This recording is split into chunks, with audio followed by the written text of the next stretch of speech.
Hey, what's going on YouTube? This is Omar Harris, and I am back with another video. It is a Juneteenth, so happy Juneteenth to all y'all out there. So, what I want to talk about, man, I have been um, thinking about a couple concepts as far as videos is concerned.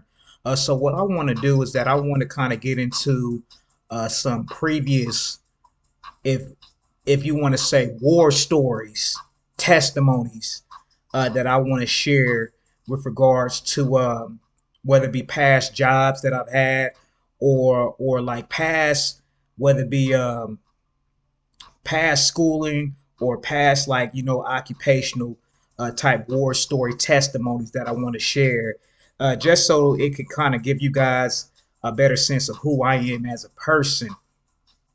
So I don't know what came to what this came about this. Maybe it was the encounter that I had with a prior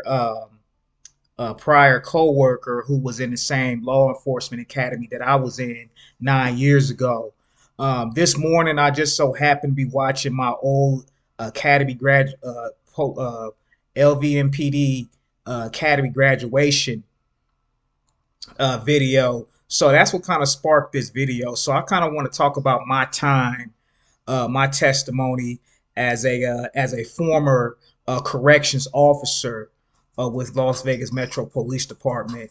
So this goes back, I want to say, about 9 years ago, February 16th, 2016. So a little over like 9 years and 5 months ago.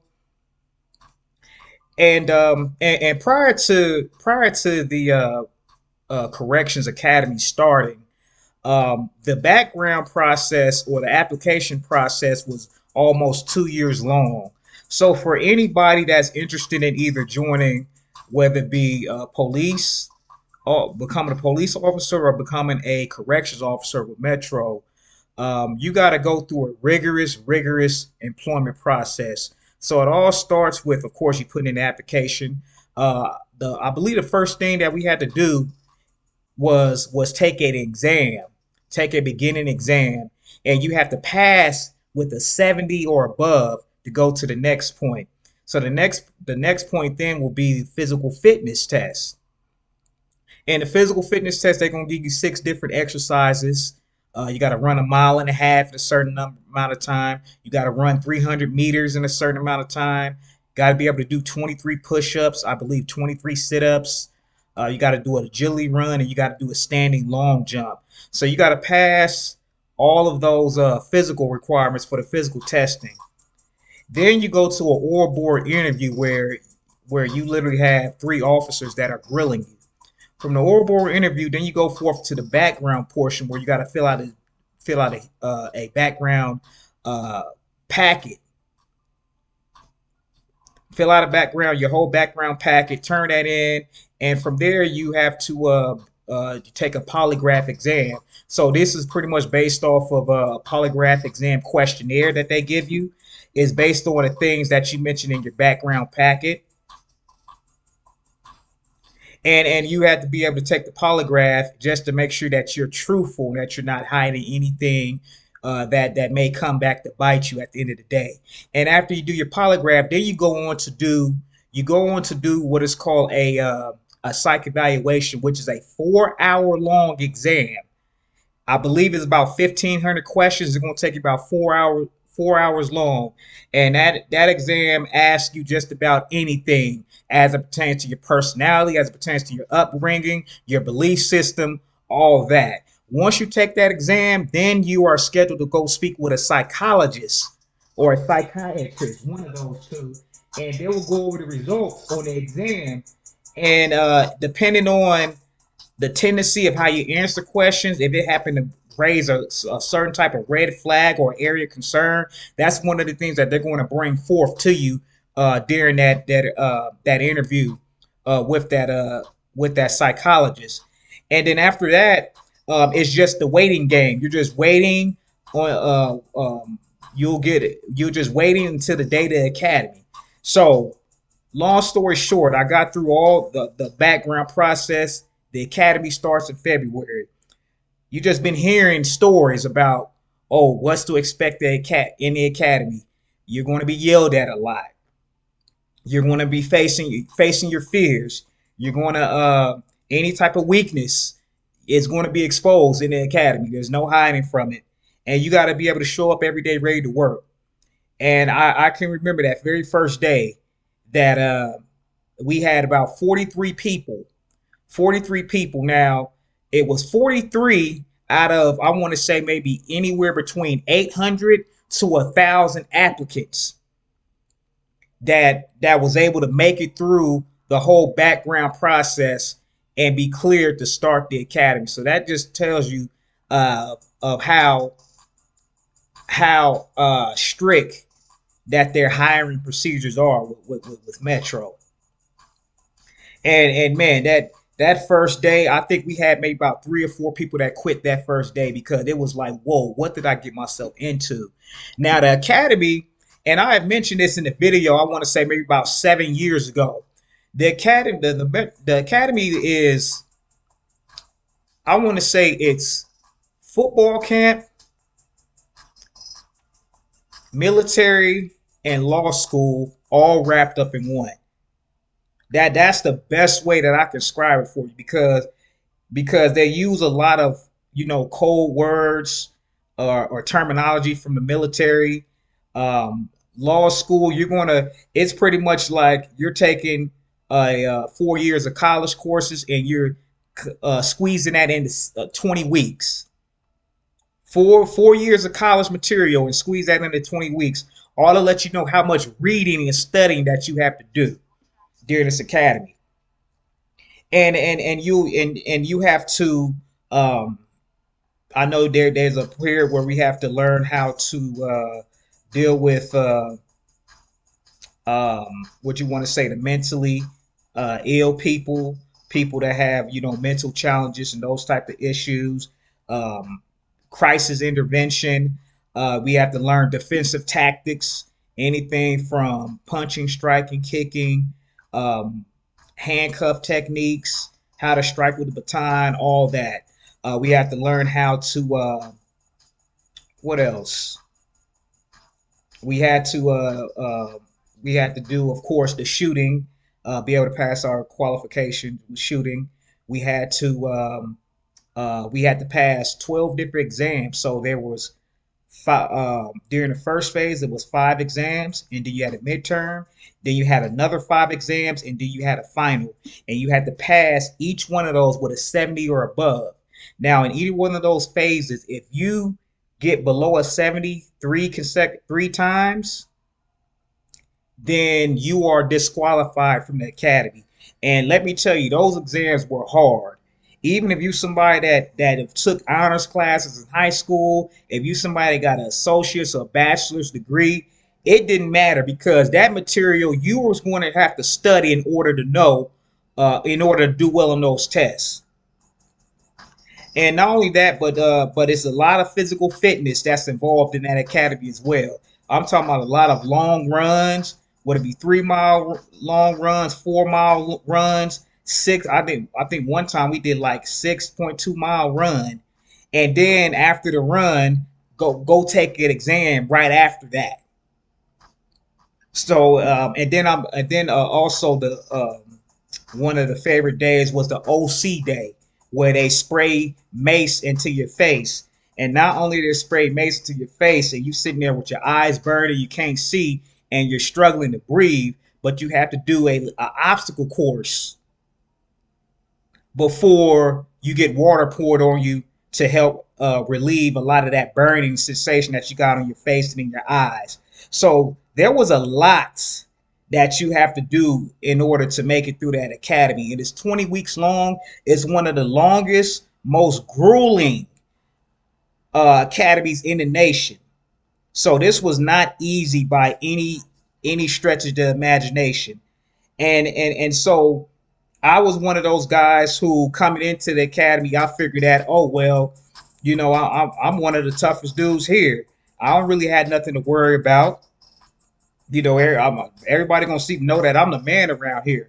Boy, was I wrong, cause I done got humbled several times. during that academy. And not only that, but I'm the my academy mates that was in my graduation class. They were dogs too, man. They were monsters. You talking about people that were better shape, way better shape than I was. That was a lot stronger than me. That was a lot smarter than I was. That was maybe disciplined, more disciplined than I was. So this wasn't just like a ragtag crew that I was hanging around with. These were some real monsters, man.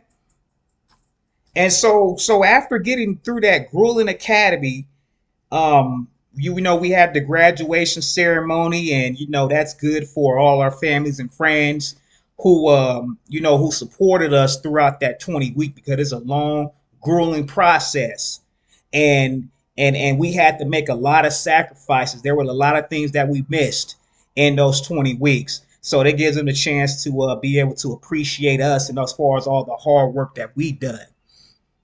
So after that 20 week academy, we had what's called field training, which is another 10 weeks. So this is kind of like the on the job training, where I would say maybe every 2 weeks you will be assigned an officer that pretty much just shows you around the job. And so what happens is that you get assigned to a new field training officer, and you go to different type of unit. There may be a uh, maximum security unit. There may be a minimum security unit.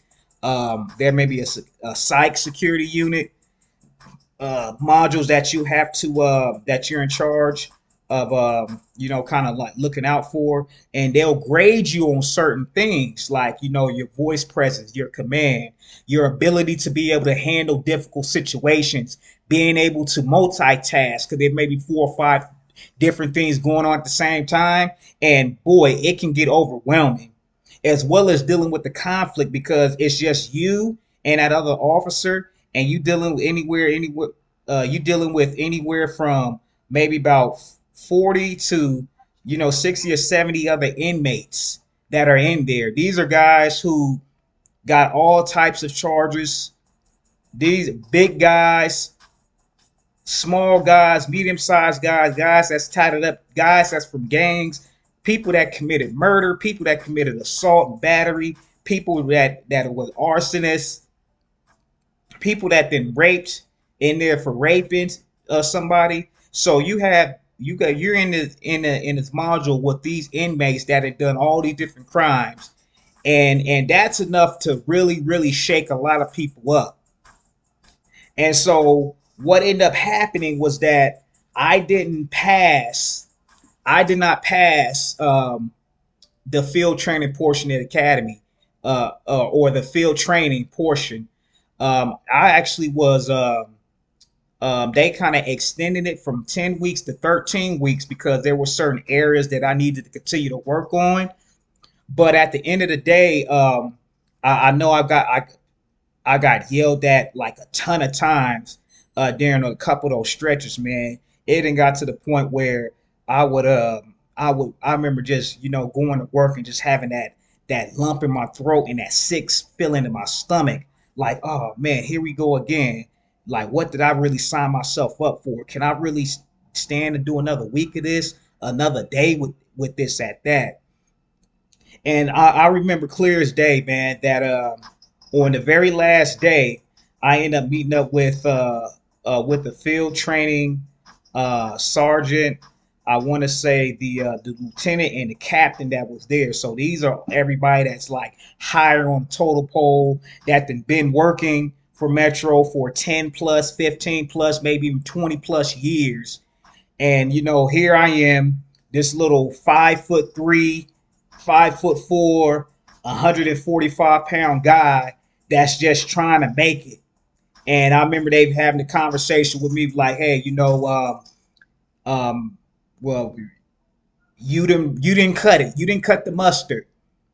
And I remember how bad I felt, man, because out of our 38 people that graduated from the academy, as far as I know, I was the only one who didn't make it through field training. So I'm sure that about a week or two after that, I'm sure that it may have been a couple people like, oh, I wonder where's Omar? Like, did he make it? Did he not make it? So it was very devastating, because it was one of those. moments that one of those moments where I failed in life. And so man, I remember like, dang, I didn't make it. I had a whole lot riding on this, and they had gave me an option whether you can either, because I was kind of forced to resign. So it's like, okay, well, you can either forced resign from Metro, or you can be cycled into the next academy class that's going to be coming up, to where I pretty much have to start from ground zero, pretty much from day one in the academy going forward. And it's like, man, I did not want to go through that all those trials and those tribulations again. Even though I would be a veteran and things will be like second nature, but that just goes to show you how tough that academy was. But I end up learning a lot, man, because like I said, when it comes to war stories, when it comes to testimonies, man, you don't always win. As a man, there are going to be times where you're going to get knocked down and you're going to be flat on your face and you got not going to know what to do. And so you either got two choices: either you stay down and quit, or you give up and you keep moving, you keep fighting for another day. I've learned a lot since then. This was 2016, so I could honestly say that 2016, that year alone, that's where I probably grew the most. That's where I grew the most because I was able to. I found out a lot more about myself than anything, as far as what I couldn't handle, what I could handle, and how much that I can push myself to go forward. But like I said, man, the rest of those, salute to the rest of my academy class, man. The rest of those 37 guys and girls, when I tell you, man, they were some special people, and like I said, I just ran into one of my former academy mates a few days ago, and he's still working with Metro, still doing corrections, and he said that I think all of about two people, so maybe about 35 or 36 of those academy mates are still working in corrections with Metro. So that was a special group of men, man. They definitely pushed me because I wasn't the toughest, I wasn't the strongest, I definitely wasn't the smartest. And so that kind of pushed me and motivated me to want to, do as best as I can, because I don't want to let anybody down. But that just goes to show you, man, that you're not always going to be the toughest. You're not always going to be the strongest. And you're not always going to be the smartest. There are certain things where you can't run away from because your weaknesses are going to be exposed. And in this life, you're going to fail. There's going to be some days where it's like, man, this absolutely sucks. But you got to keep going. So that was just one of my war stories, as you can say, with my experience being a corrections officer with the Metro Police Department in Las Vegas. And this was, like I said, this was about 9 years ago. So after that amount of time, I was able to kind of look back and reflect and actually kind of look at things from a different perspective as to how everything transpired, even though that things didn't go the way that I wanted to go. So that was that. So like I said, that was a war story of mine, a war story testimony, as you can say. And I'm going to be doing a follow-up video on my next war story testimony. Y'all take care. Peace.